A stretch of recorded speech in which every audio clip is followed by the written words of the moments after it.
பிரியமானவர்களே, இயேசுவின் நாமத்திலே உங்களை யாவருக்கும் என் அன்பின் வாழ்த்துக்கள். இந்த நாளிலே தொடர்ச்சியாக போன வீடியோவில் நான் உங்களோட இயேசுடைய வார்த்தையை நாம் பிரசித்தப்படுத்த வேண்டும் என்று நான் உங்களோட பிரசங்கித்தேன். அதன் சாயலாக இரண்டாவது பாகமாக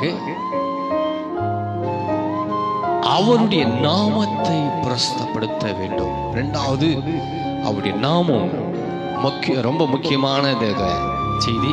அவருடைய நாமத்தை நாம் பிரசித்தப்படுத்த வேண்டும்.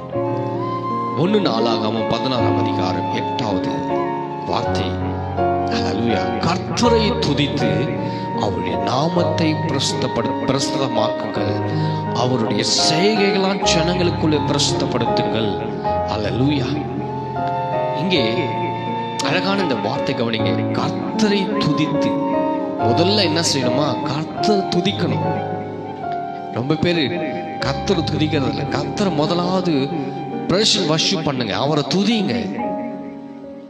ஹல்லேலூயா. அவர் துதித்து அவர் நாமத்தை பிரஸ்தாபமாக்குங்கள், அவருடைய செய்கைகள் ஜனங்களுக்குள்ளே பிரசித்தப்படுத்த, அவர் செய்த அற்புதங்கள் அதிசயங்களை சொல்லி ஜனங்களுக்கு பிரசித்தப்படுத்துங்க. ஹல்லேலூயா. நாமத்தை பிரசித்தப்படுத்துங்க. இயேசு என்ற நாமத்தை சொல்லும் பொழுது பிசாசுகள் ஓடும். ஆமென். இங்கே தாவீது ஒரு வார்த்தை, சங்கீதம் 91ஆம் சங்கீதம் 14ஆம் வசனத்திலே ஆண்டவர் தாவீதை பார்த்து சொல்லுகிற ஒரு வார்த்தை பாருங்க. அவன் என்னிடத்திலே வாஞ்சா இருக்கிறபடினாலே அவனை நான் விடுவிப்பேன். அவன் என்னிடத்துல வாஞ்சா இருக்கிறபடினாலே, வாஞ்சைன்னா தாகம். ஆண்டவர் மேல ஒரு தாகமாயிருந்தான் தாவீது.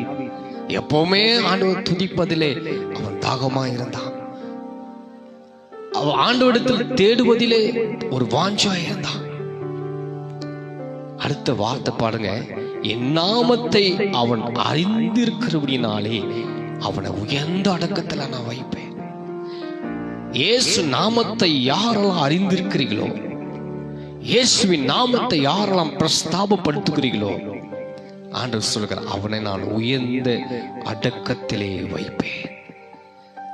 இயேசு நாமம் உயர்த்தப்படுவதாக, ஆண்டவருடைய நாமம் மகிமைப்படுவதாக. ஹல்லேலூயா. என் நாமத்தை அவன் அறிந்தபடினாலே அவனை உயர்ந்த அடக்கத்தில் வைப்ப. இயேசு நாமத்தை நீ உயர்த்தும் பொழுது, அவர் நாமத்தை நீ அறிந்தாலே போதும், தேவன் உன்னை உயர்த்துவார். ஹல்லேலூயா.